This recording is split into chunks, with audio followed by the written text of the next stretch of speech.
I'm Brooke Wilson, 32, and at 15 my mother abandoned me at JFK Airport so she could enjoy a luxury vacation with her new husband.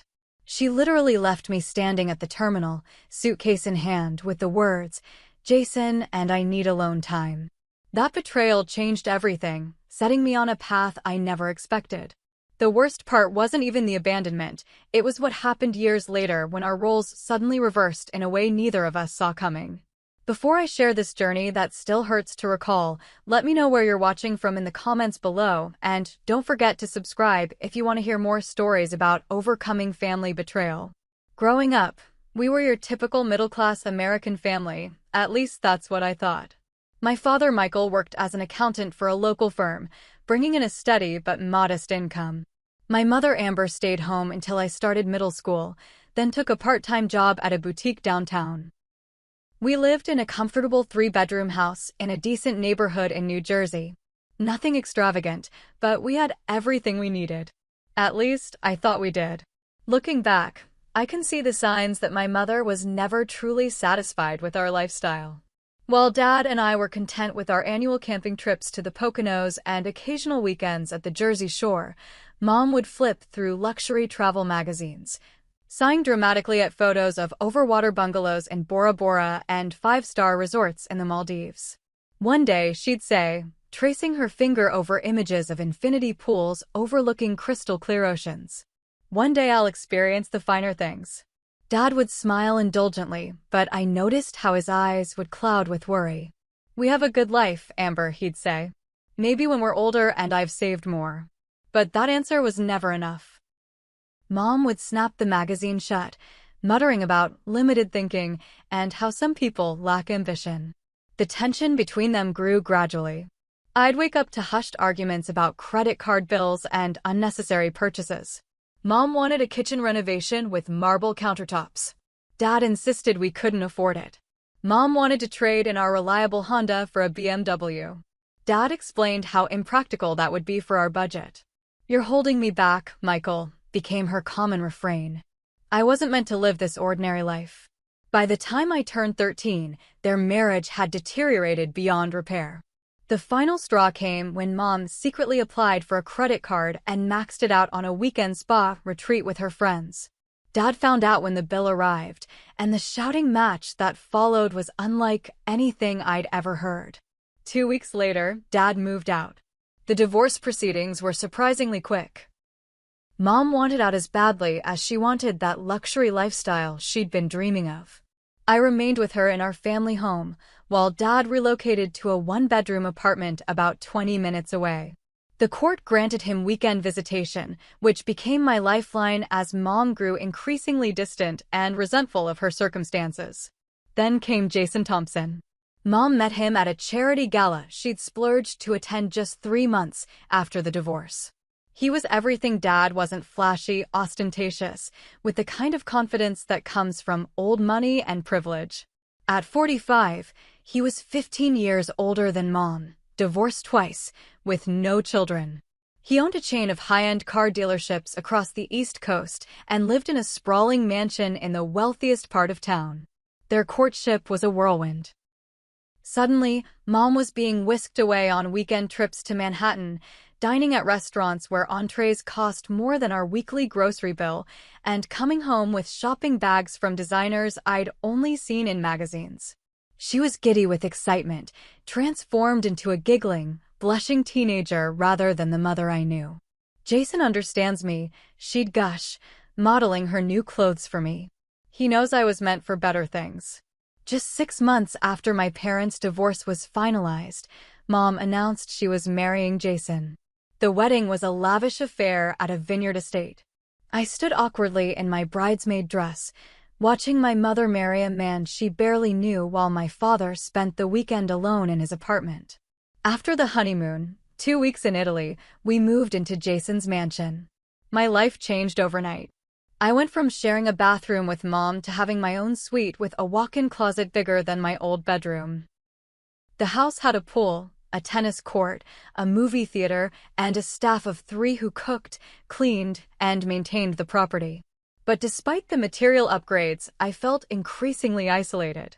Mom was busy adapting to her new lifestyle, shopping, lunching with Jason's social circle, planning renovations to make the already extravagant house even more to her taste. Jason was civil but distant, treating me more like a houseguest than a stepdaughter. When he spoke to me, it was with the condescending tone of someone addressing a particularly slow child. "Your mother tells me you're doing well in school," he'd say over dinner. "Good for you. Education is important for people who need to earn a living." Then he'd wink at Mom, as if they shared some private joke about people who worked for a living. The distance between my mother and me grew with each passing day. She missed my parent-teacher conferences because they conflicted with her tennis lessons. She forgot about my orchestra recital because she was getting a facial. When I achieved honor roll, she barely glanced at the certificate before asking if I'd seen her new diamond bracelet. The only stability in my life was my weekends with Dad. He'd pick me up Friday after school, and we'd spend the weekend in his small apartment, cooking together, watching movies, or just talking. He asked about my schoolwork, my friends, my feelings about the dramatic changes in our lives. Despite his own pain, he never spoke ill of Mom or Jason, though I could see the hurt in his eyes when I described their extravagant lifestyle. "Your mother is finding her way," he'd say carefully. "People sometimes get caught up in things that don't ultimately matter. What's important is that you know your worth isn't determined by fancy houses or expensive things." As my 15th birthday approached, Mom and Jason started planning their next big adventure. A 2-week vacation to the Maldives, staying in one of those overwater bungalows Mom had always dreamed about. The trip would happen during my spring break. "You're going to love it," Mom said, showing me pictures on her iPad. "The water is so clear you can see straight to the bottom. And there's a glass floor in the bedroom so you can watch fish swim underneath while you fall asleep." I was surprised but pleased that they planned to include me. Maybe this trip would give Mom and me a chance to reconnect. Maybe away from all the distractions of her new life, she'd remember how to be my mother again. How wrong I was. April 12th. I'll never forget that date. It was a crisp spring morning when our driver loaded our luggage into Jason's Range Rover for the trip to JFK Airport. I'd packed carefully, following Mom's instructions about appropriate attire for a luxury resort. I'd even used my savings to buy a new bathing suit, wanting to fit in with my glamorous mother and stepfather. The drive to the airport was filled with Jason and Mom discussing their plans: scuba diving, couples massages, private dinners on the beach. I sat quietly in the back seat, imagining myself snorkeling in those crystal waters, taking photos to show Dad and my friends when we returned. We checked in our luggage at the international terminal, and I handed my passport to the airline representative along with Mom and Jason's. The woman processed their documents first, then frowned slightly when she looked at mine. "I don't see a reservation for Brooke Wilson," she said, typing something into her computer. "Check again," Mom said sharply. "She's traveling with us." The woman checked again and shook her head. "I'm sorry, ma'am. I only have reservations for Amber and Jason Thompson." I looked at Mom, confused. Did they make a mistake? That's when I saw it.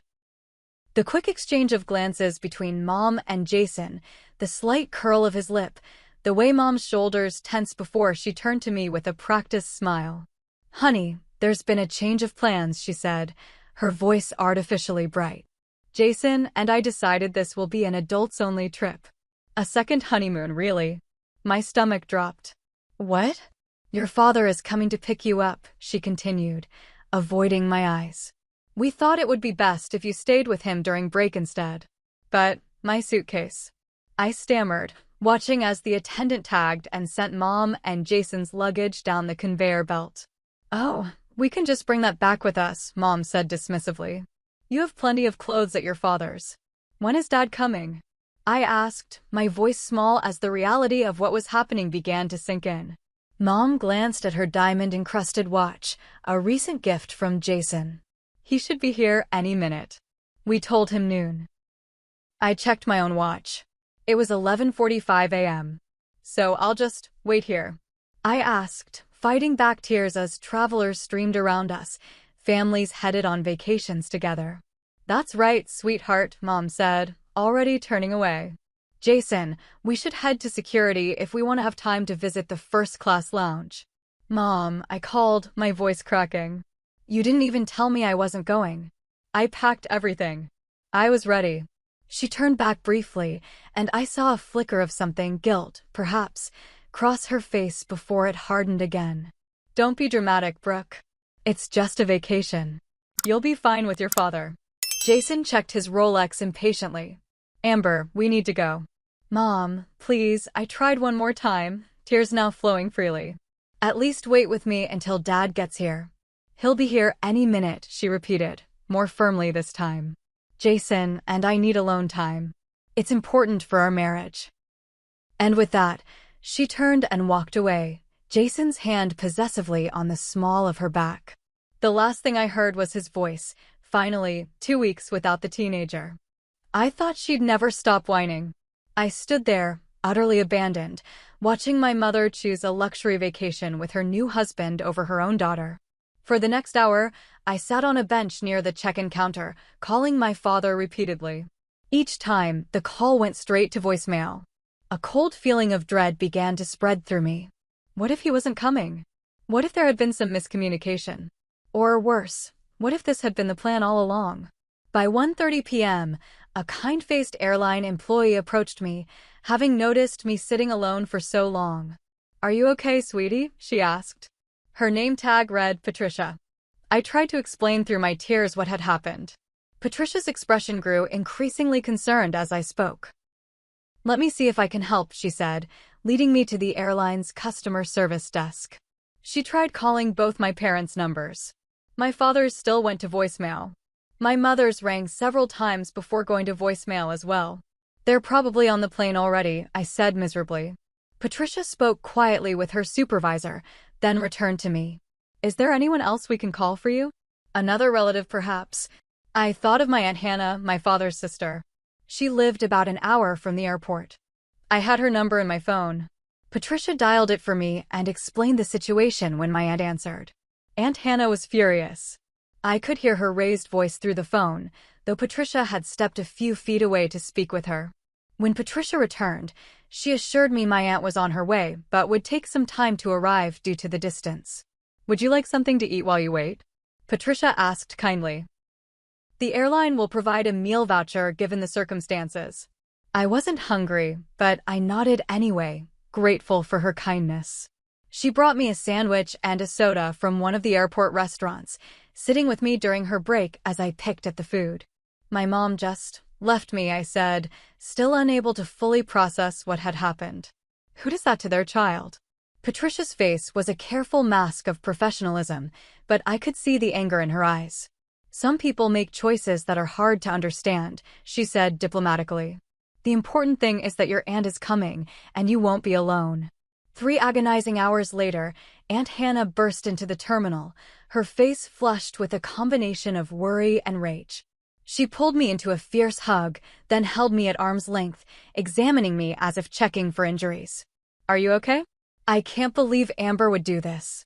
And your father, she stopped herself, taking a deep breath. Let's get you home. We'll sort everything out.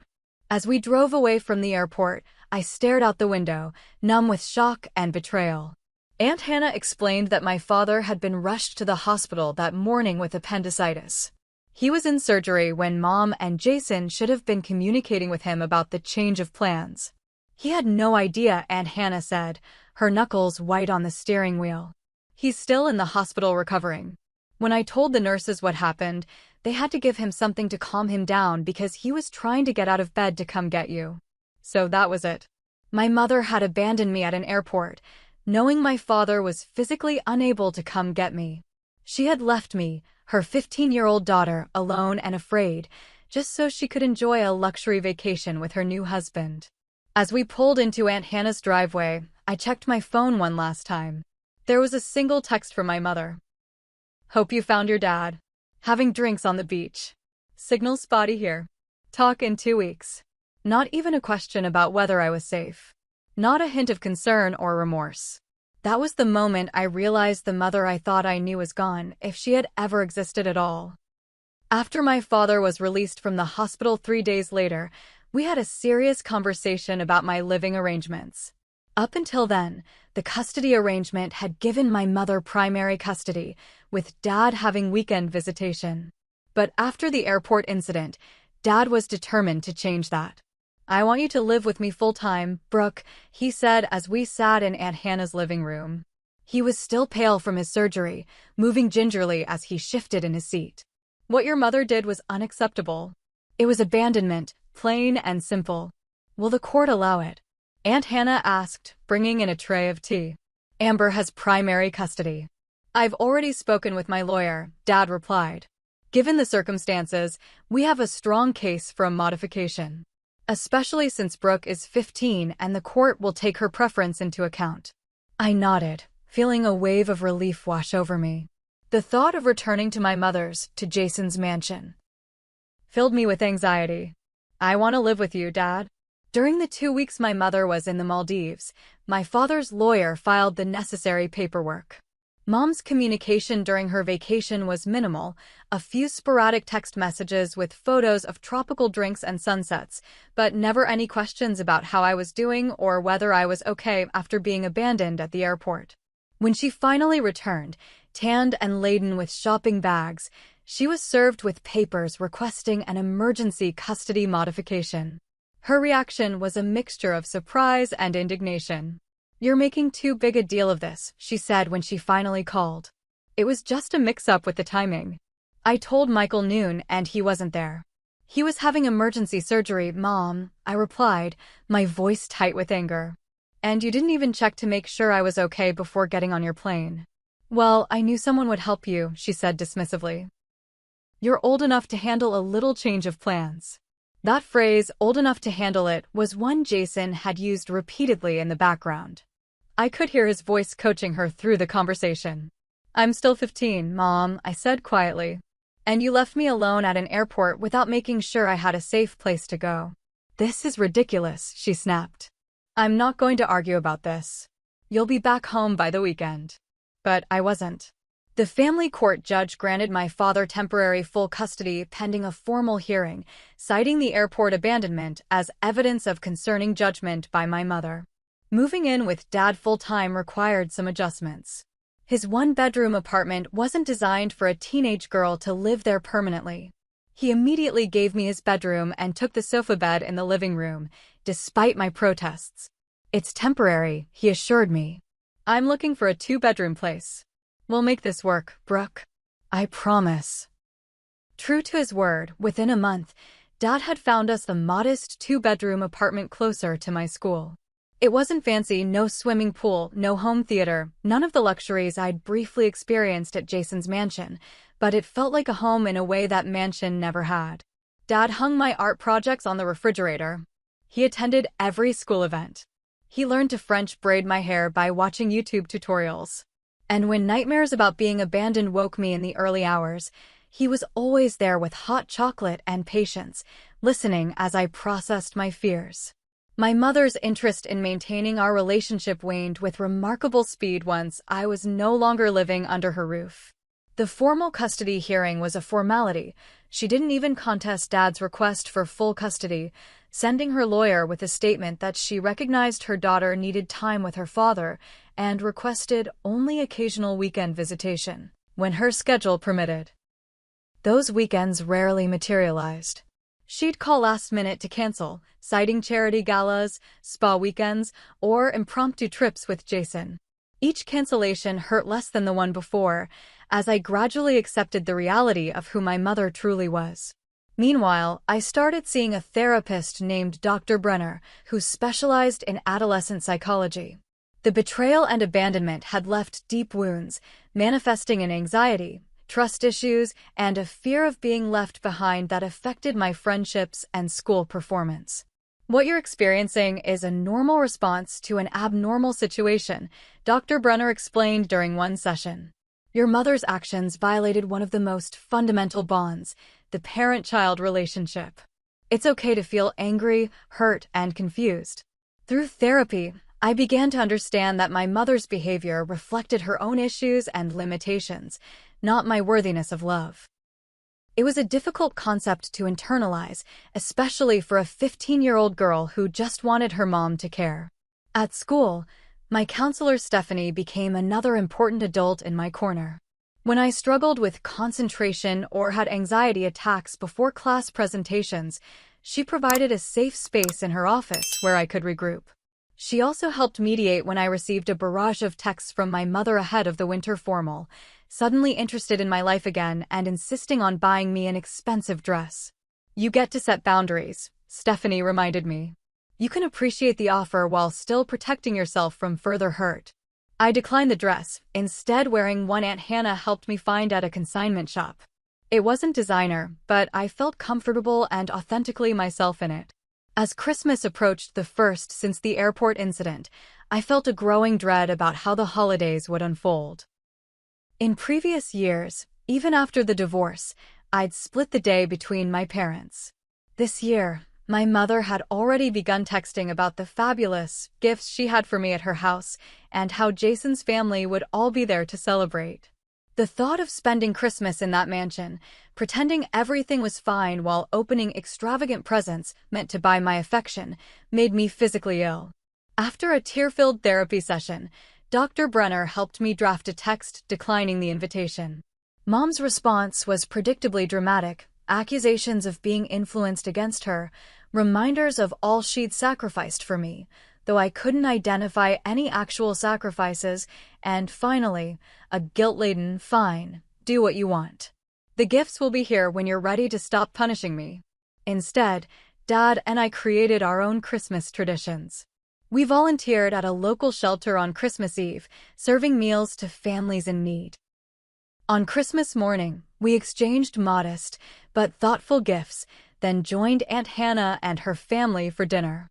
There was no crystal, no staff serving the meal, no Instagram-perfect table cape, just family, laughter, and genuine warmth. As I helped clear the dishes afterward, I glanced at my phone to find my mother had posted several photos of herself, Jason, and his adult children opening gifts beside a massive tree in their formal living room.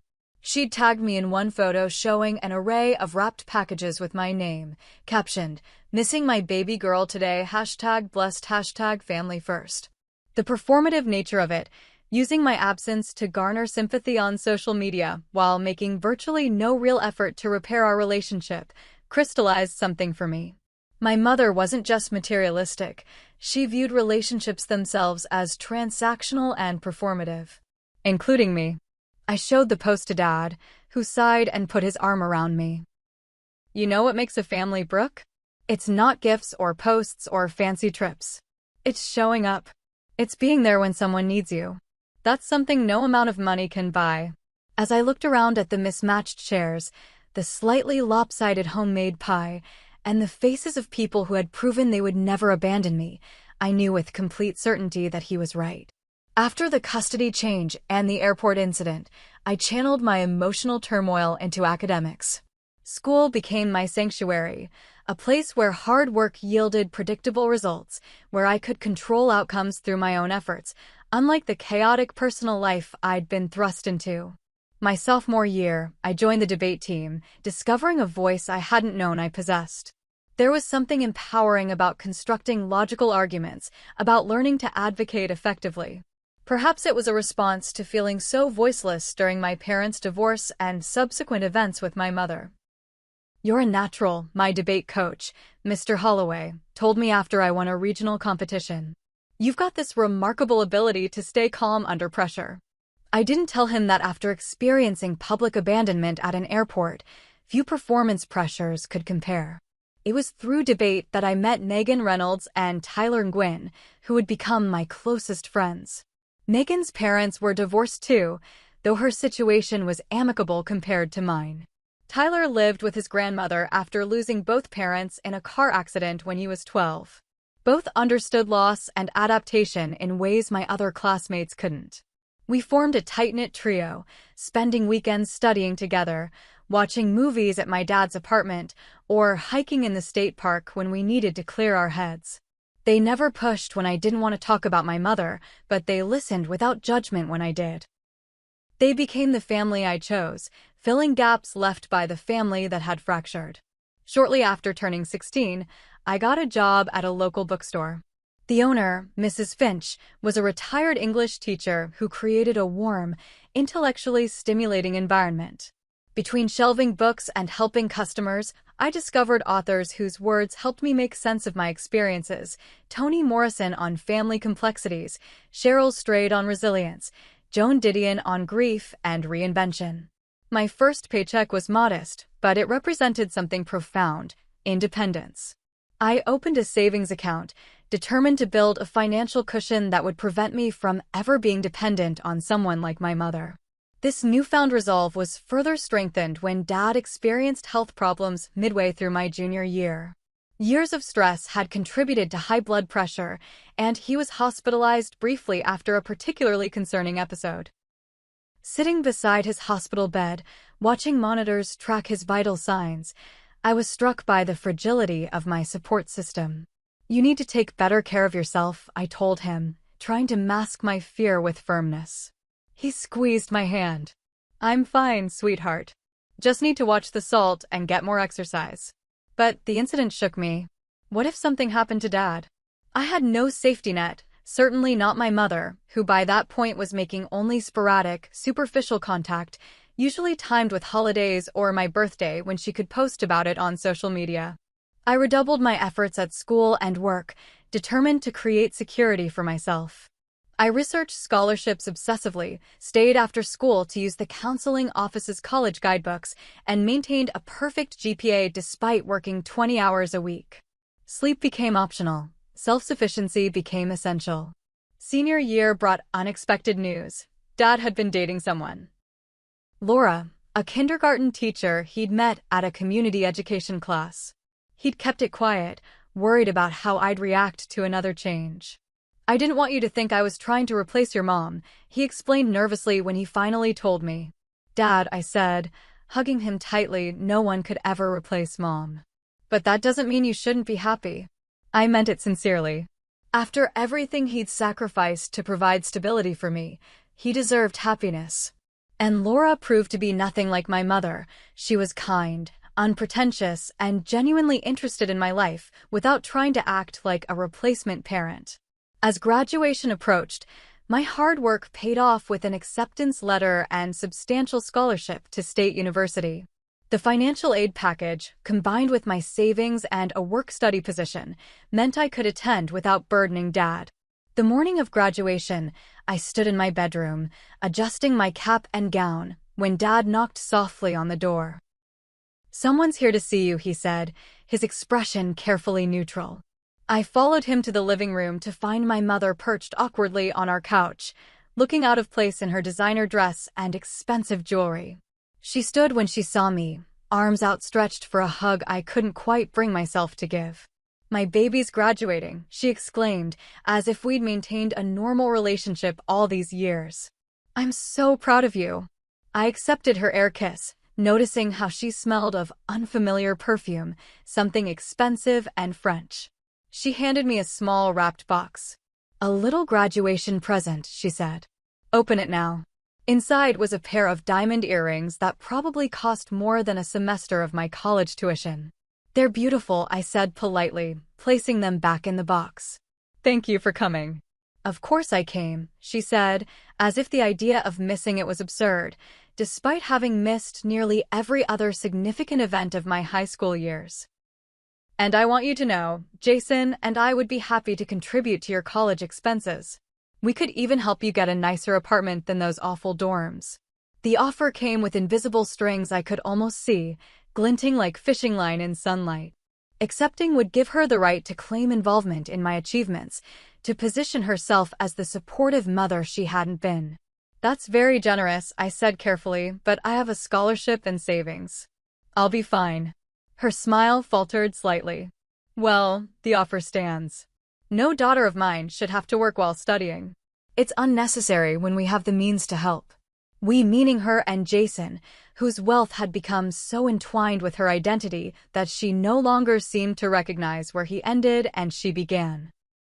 After the ceremony, as families gathered for photos, Mom insisted on several pictures of just the two of us, which she immediately posted with captions about her brilliant daughter and how a mother's love knows no bounds. The performative nature of it made my skin crawl. When she finally left to attend a charity luncheon, making elaborate promises about visiting me at college that we both knew she wouldn't keep, I confronted her quietly. "Why did you really come today, Mom?" She blinked, genuinely confused by the question. "You're my daughter. It's your graduation. But you've missed everything else," I said. "My debate championships. My scholarship ceremony. The college acceptance celebration Dad organized. Why show up now?" Her expression hardened slightly. "I don't think that's fair, Brooke.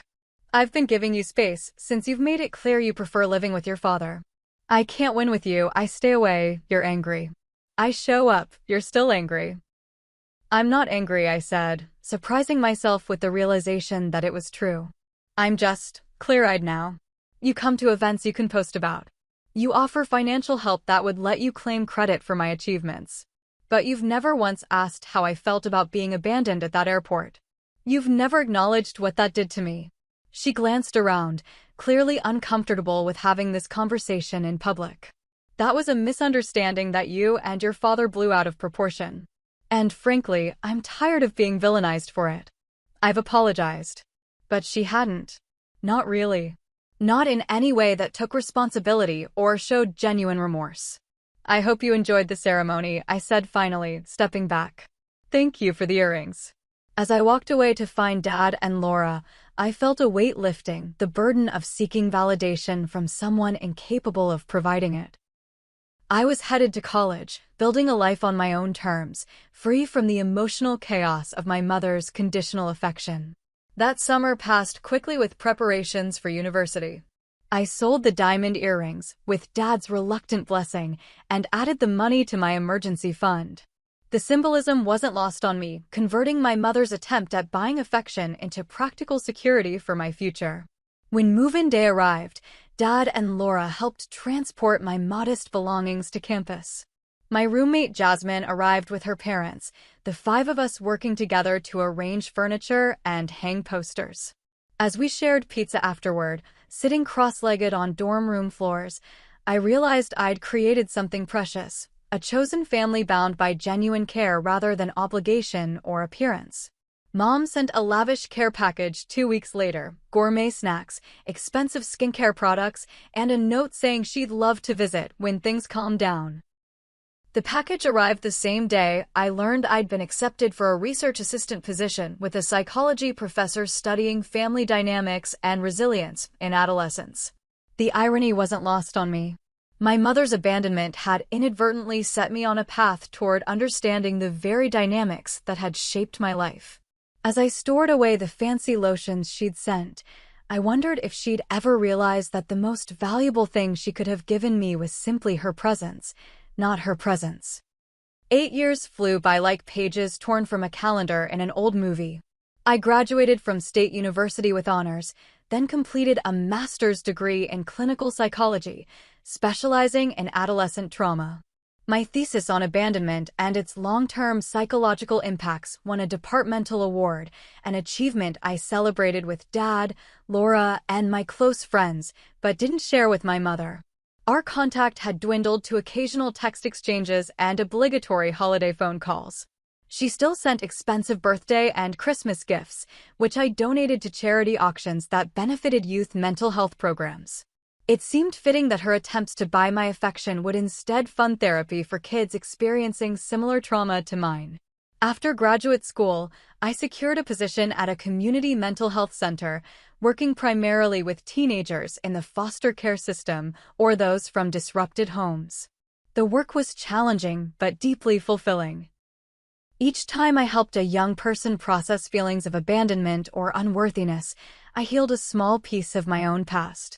"You have this way of connecting," my supervisor noted during a performance review. "The kids trust you immediately."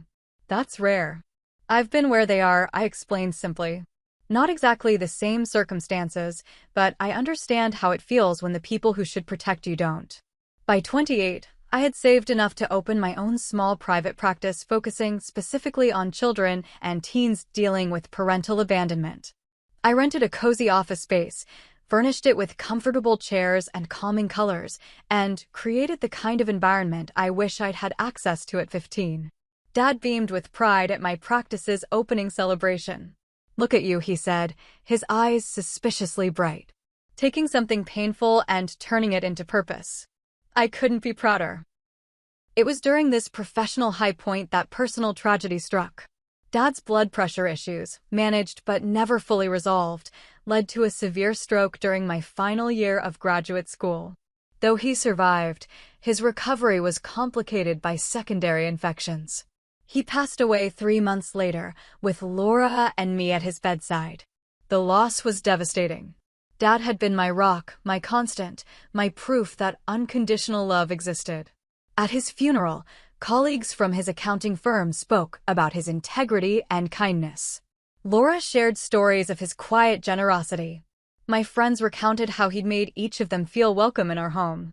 Not once during these tributes did anyone mention material wealth or status, the things my mother had valued above all else. My mother attended the funeral, appropriately somber in designer black.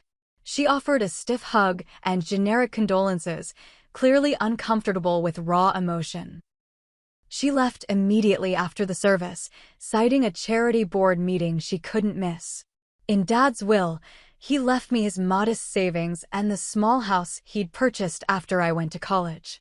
The house wasn't grand, a simple 3-bedroom in a quiet neighborhood, but it represented financial security and a physical connection to him. Moving into that house after his death was both painful and healing. I converted one bedroom into a home office and another into a guest room, keeping Dad's beloved recliner in the living room and his collection of jazz records in the cabinet he'd built. Among his personal effects, I found a journal he'd kept since the divorce.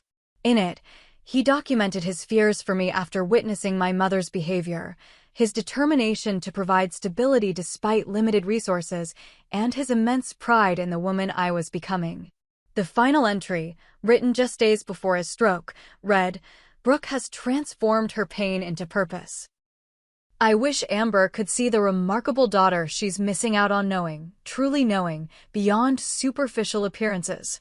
But even if she never does, Brooke knows her worth isn't measured by designer labels or social status. And that's the greatest success I could have hoped for as her father." Those words became my touchstone during the grief that followed. And they were in my mind when, 6 months after Dad's death, I met Daniel. He came to a community workshop I was leading on supporting children through family transitions. As a school counselor, he worked with many of the same issues I addressed in my practice. Our professional connection quickly deepened into friendship and then, cautiously on my part, into romance. My experience with my mother had left me wary of relationships. I watched for signs of materialism, for conditional affection, for performance over substance. Daniel showed none of these. His idea of a perfect date was hiking followed by cooking dinner together. He drove a 10-year-old car he'd paid off years ago and lived in a modest apartment filled with books. What he lacked in flash, he made up for in consistency, showing up exactly when he said he would, remembering details about my day, proving through small daily actions that I was valued. I have trust issues, I warned him early in our relationship. Abandonment issues. The whole psychological package. He didn't flinch. I know. And I'm not going anywhere unless you ask me to. After 2 years of dating, Daniel proposed during a weekend trip to the mountains. The ring he offered wasn't flashy, a simple solitaire that had belonged to his grandmother, but the commitment behind it was solid. As we planned our wedding, I debated whether to invite my mother. "She's still your mom," Daniel said gently. "But it's completely your decision. Either way, I support you." After much consideration, I sent her an invitation. Her response was a check for $20,000 and a list of suggested venues far grander than the intimate garden ceremony we'd planned. I returned the check with a note explaining we'd already finalized our plans but would welcome her presence. She attended, bringing Jason and an ostentatious gift, but left immediately after the ceremony, missing the reception entirely. The photo she posted later, just one carefully staged shot of us together, made it appear she'd been centrally involved in a day she'd barely participated in. By my 30th birthday, my private practice had grown to include 2 additional therapists. We specialized in helping children process complex family dynamics, particularly abandonment and divorce. I'd also begun working on a book combining psychological research with personal experience, hoping to reach people who couldn't access therapy. The local newspaper ran a feature story about my clinic, highlighting our work with the foster care system. The reporter asked what motivated my focus on abandonment issues. Personal experience, I answered honestly. At 15, I was abandoned at an airport by my mother, who chose a luxury vacation with her new husband over ensuring my safety. That experience shaped me profoundly, first as a wound, then as a catalyst for understanding how children process such betrayals. I believe our deepest hurts can become our greatest sources of empathy if we're willing to examine them honestly. The article included that quote, along with a photo of me in my office surrounded by the art therapy projects of young clients. It appeared in the Sunday edition and was subsequently picked up by several online publications focusing on mental health. 3 days later, I received an email from an address I didn't immediately recognize. The subject line read simply, "I saw the article." When I opened it, I was stunned by its contents. "Brooke," it began. "I just read about your work in the paper. I know it's been a long time since we've really talked. I'm wondering if we could meet for coffee? There are things I need to say to you in person. Please." Mom. The tone was different from her usual communications, no false cheer, no extravagant offers, no social media-ready phrases. Just a simple, direct request. I showed the email to Daniel that evening. "What do you think she wants?" he asked. "I have no idea," I replied honestly. "We haven't had a real conversation in years. Just performative holiday calls and the occasional text. Are you open to hearing what she has to say?" I considered the question carefully. "I think so. I've done enough therapeutic work to have boundaries. And I'm curious." After consulting with my own therapist about setting appropriate expectations, I replied to my mother's email, suggesting a coffee shop near my office, neutral territory. She responded within minutes, agreeing to meet the following afternoon. As I closed my laptop, I felt a strange mixture of apprehension and something like hope, not for reconciliation necessarily, but for closure, for answers to questions that had lingered for years. Why had she really abandoned me that day? Did she ever regret the choices she'd made? Had she ever truly seen me as more than an accessory to her curated life? I didn't expect satisfying answers. But for the first time in years, I was ready to ask the questions. The coffee shop I'd chosen was busy but not crowded, a place where we could talk without being overheard, but public enough that I could leave easily if needed. I arrived 15 minutes early, selecting a table near the back with a clear view of the entrance. At precisely 2 p.m., the door opened, and for a moment I didn't recognize the woman who entered. She scanned the room anxiously, and only then did I realize it was my mother. Gone were the designer clothes, the perfectly highlighted hair, the statement jewelry. The woman walking hesitantly toward me wore jeans and a simple blouse, her hair pulled back in a practical ponytail showing significant gray at the temples. She looked older, certainly, but it was more than that. She looked diminished somehow, as if someone had turned down her internal volume. "Brooke," she said, her voice catching slightly. "Thank you for meeting me." I gestured to the chair across from mine, studying her as she sat down. Up close, the changes were even more apparent. Fine lines around her eyes, no evidence of the Botox she'd once religiously maintained. Her nails were short and unpolished, her only jewelry a simple watch and wedding band. "Would you like something to drink?" I asked, falling back on social niceties to navigate the awkwardness. "Just tea, please. Herbal if they have it." I signaled a barista, ordered her tea and another coffee for myself, then turned back to face her. "You wanted to talk?" She nodded, fidgeting with a paper napkin. "I saw the article about your clinic. About what you said regarding what happened at the airport." She swallowed hard. "You've done remarkable work, Brooke. I'm proud of you." "Thank you," I said neutrally, waiting for whatever came next. "The thing is," she continued, her voice dropping, "I need to tell you something. Things have changed. My life is different now." "Different how?" The barista arrived with our drinks, providing a momentary reprieve from the tension. When she left, My mother wrapped her hands around the mug as if seeking warmth. Jason left me, she said bluntly. 3 years ago. For his personal trainer. She's 28. I wasn't sure how to respond. Part of me, a small, hurt part one wasn't proud of, felt a flicker of vindication. But the therapist in me recognized genuine pain in her expression. I'm sorry, I said finally, and meant it. The divorce was not in my favor, she continued. There was a prenup, of course. I got the condo in Palm Beach and a settlement, but nothing like what I'd become accustomed to. She took a shaky breath. I thought it would be fine. The money would last if I was careful. But then I got sick. Sick? I echoed, noticing for the first time the unnatural thinness of her wrists, the pallor beneath her makeup. Breast cancer. Stage 2. Treatable, but expensive. Even with insurance, the out-of-pocket costs. She shook her head. I had to sell the condo. Then the car. Now I'm renting a 1-bedroom apartment and trying to find work, but it turns out there isn't much demand for 54-year-old former trophy wives with no recent work experience. She looked up, her eyes bright with unshed tears. The irony isn't lost on me, Brooke. I chose material things over you. I chose a man who valued appearance over substance. And now I have neither. I sat back, processing this flood of information. Why are you telling me this? Because I owe you an apology, she said, voice cracking. A real one, not the dismissive excuses I've made in the past. What I did to you at that airport was unforgivable. And it wasn't a misunderstanding or a mistake. It was selfish and cruel. She wiped at her eyes.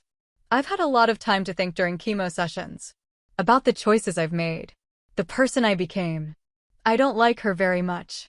The raw honesty was so unlike the mother I'd known that I didn't immediately know how to respond.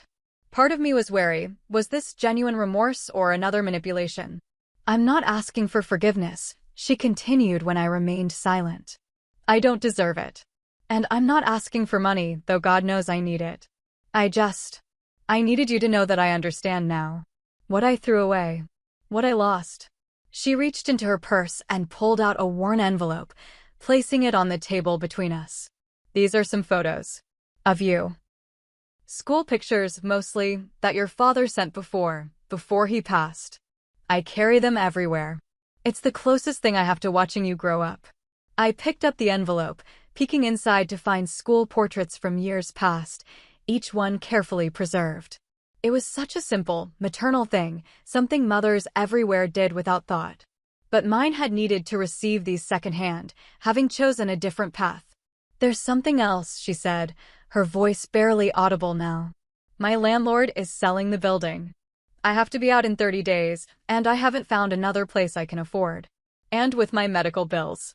She trailed off, then straightened her shoulders. I was wondering if you know of any resources. Agencies that might help with housing for cancer patients. Or job placement for women my age. I've tried the usual channels, but thought with your work you might know of something not widely advertised. The request was so modest, so far from what I'd expected, that it momentarily stunned me.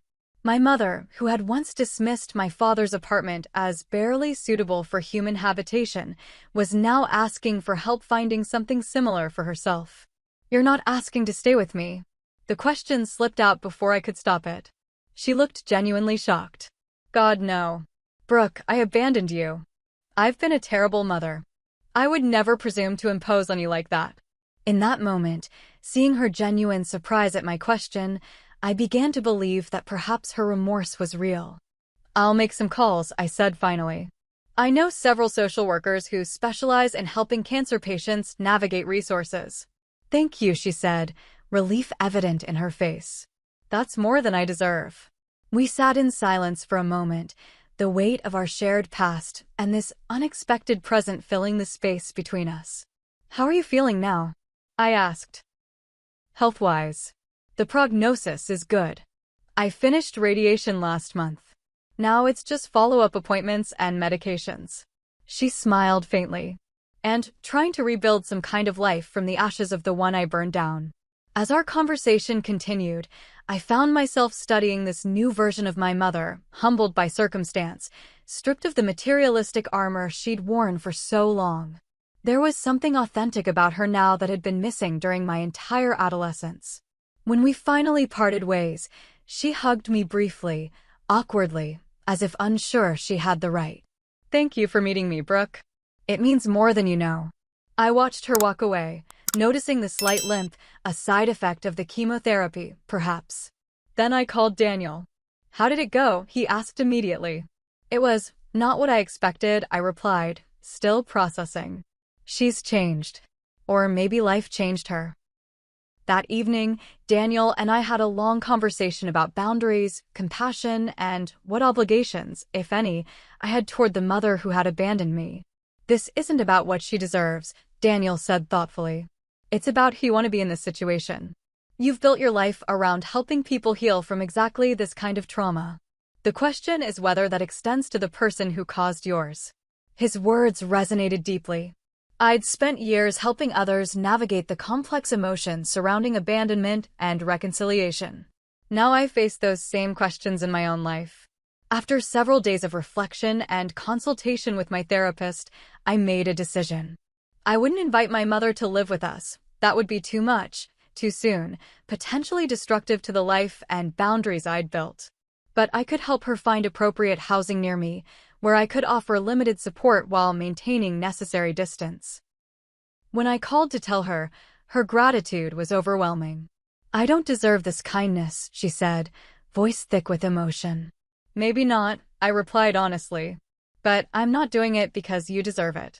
I'm doing it because it's who I choose to be." Over the next 6 months, a careful, tentative relationship began to form between my mother and me. I helped her secure a small apartment in a subsidized senior building about 20 minutes from my home. The space was modest but clean, with a community garden she could access and weekly social activities organized by the management. From the beginning, I established clear boundaries. We would meet once a week for coffee or a meal. I would help coordinate her medical appointments when needed, but she would take primary responsibility for her care. I would not provide financial support beyond the initial security deposit I'd covered. She needed to apply for appropriate assistance programs and find sustainable solutions. "I understand," she said when I outlined these terms. "You're already doing more than I have any right to expect." Watching her navigate this new reality was revealing. The woman who had once refused to shop anywhere but Neiman Marcus now scoured thrift stores for furniture. She who had employed a personal chef now learned to cook simple meals on a tight budget. And most surprisingly, she seemed almost relieved by the simplification of her life. All those years chasing status and luxury, she reflected during one of our coffee meetings. And none of it brought me joy. Not real joy. After she settled into her new place, I suggested she might consider volunteering at my clinic. We needed help with administrative tasks, filing, answering phones, organizing the children's play area. It would provide structure to her days and allow her to contribute in a meaningful way. "You'd trust me with that?" she asked, clearly surprised. "After everything?" "It's a trial basis," I clarified. "And strictly professional. But yes, I think it could work." And remarkably, it did. My mother brought an unexpected diligence to her volunteer role. She arrived early, stayed late, and treated the children and families with a gentle respect that I'd never seen from her before. When a young girl arrived in tears after being unexpectedly dropped off by her father, who had important business, my mother sat with her, offering quiet comfort until her session began. "I recognized that look in her eyes," my mother told me later. "I've caused it before." 6 months into this arrangement, one of our administrative assistants left for maternity leave. I offered my mother the temporary paid position. "Are you sure that's appropriate?" she asked. "I don't want to complicate things between us. I'm your daughter outside this building," I explained. "But here, I'm the director of the clinic, making a practical staffing decision. You've proven yourself reliable in the volunteer role. This is the logical next step." Her work ethic in the paid position continued to impress me. She developed systems for streamlining our paperwork, reorganized the filing system, and showed particular skill in making nervous children feel welcome when they arrived.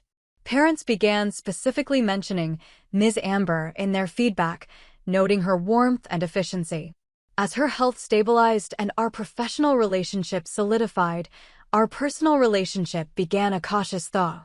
Our weekly coffees expanded to occasional dinners, sometimes including Daniel. She asked thoughtful questions about our lives, listened attentively to the answers, and never once pressured for more involvement than I was ready to give. "She's really changed," Daniel observed after one such dinner. "It's like meeting an entirely different person than the one you described from your childhood." "Loss has a way of stripping people down to essentials," I replied. "She lost everything she once valued: wealth, status, youth, health. It's forced her to reconsider what actually matters." The true test of this transformation came when Daniel and I discovered we were expecting our first child. We shared the news with close friends and family, including my mother, during a small gathering at our home. "I'm going to be a grandmother," she said, tears filling her eyes. I didn't think I'd be included in something so important. After the other guests had left, she pulled me aside, her expression serious. "Brooke, I need you to know something. I understand that I have no automatic right to be part of this child's life. That will be entirely your decision, and I'll respect whatever boundaries you set." The humility of this statement, the recognition of consequences rather than entitlement, confirmed how profoundly she had changed.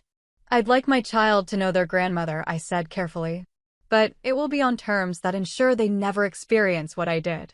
No abandoned promises. No conditional love. No disappearing acts." "I promise you," she said, holding my gaze steadily, "I will never do to your child what I did to you. I'll be there consistently or not at all. Your choice." 8 months later, our daughter Grace entered the world. My mother was not in the delivery room. That space was reserved for Daniel and our closest friend Jasmine.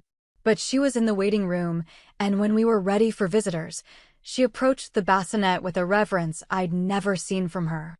"She's perfect," she whispered, carefully tracing Grace's tiny fingers with her own. "Absolutely perfect." In the years that followed, my mother proved true to her word. She showed up for weekly visits, never canceling at the last minute. She remembered birthdays without prompting, often making handmade gifts rather than purchasing expensive ones. When she offered to babysit occasionally, she followed our parenting guidelines precisely, never undermining our authority or dismissing our concerns as she once had with my father. One afternoon, when Grace was 3, I arrived to pick her up from my mother's apartment and found them sitting together on the floor, looking through an old photo album. "Mommy was a little girl too," Grace was saying, pointing to a childhood photo of me. "Yes, she was," my mother replied. "And I made some big mistakes when she was growing up. That's why I try extra hard to be a good grandma now. Because everyone deserves second chances when they learn from their mistakes." The simple wisdom of that statement, delivered to a 3-year-old, but meant for my ears, encapsulated the journey we'd traveled. That evening, after Grace was asleep, Daniel found me on the porch swing, lost in thought. "Heavy thoughts?" he asked, joining me. "Just reflecting," I replied. "On forgiveness. On change. On the fact that sometimes life comes full circle in ways you never expect." "Are you at peace with your relationship with your mom now?" he asked. I considered the question carefully. Peace is a good word for it. Not forgetting. Not erasing the past. But finding a way forward that honors who we are now, not just who we were then. Through my work with abandoned children, I've learned that healing rarely follows a straight line. It spirals, circles back, takes unexpected detours. The same proved true in my own life. The mother who abandoned me at 15 became the grandmother who showed up consistently for my child. The woman who chose luxury over responsibility learned, painfully, irreversibly, that relationships are the only true wealth we possess. I still help clients navigate their own complex family dynamics, drawing now not just from my experience of abandonment, but also from my journey toward conditional reconciliation. I teach them that boundaries aren't walls, but flexible membranes, allowing what's healthy to pass through while keeping harmful elements at bay. I show them that forgiveness doesn't require forgetting or even full trust. It simply means releasing the expectation that the past could have been different. Most importantly, I help them understand that while we cannot control others' choices, We always retain the power to determine our own response, to choose who we become in the face of pain. The airport where I stood abandoned at 15 could have been my defining moment, the wound that shaped all my future relationships. Instead, it became one chapter in a longer, more complex story of resilience, boundaries, and ultimately, compassion. Life rarely offers perfect resolutions or complete closure. My relationship with my mother remains a work in progress, defined by careful boundaries and tempered expectations. But there is healing in this imperfection, in the acknowledgement that human connections are both fragile and surprisingly resilient. As I close this chapter of my story, I invite you to reflect on your own experiences with betrayal and forgiveness. Have you ever had to establish boundaries with someone who hurt you? Have you witnessed genuine change in a person who once caused pain? Share your thoughts in the comments below, and don't forget to like and subscribe if this story resonated with you. Remember, your past shapes you, but it doesn't have to define you. The power to write the next chapter always remains in your hands. Thank you for witnessing this journey with me. May you find the strength to set necessary boundaries and the wisdom to recognize genuine transformation when it appears in your own life.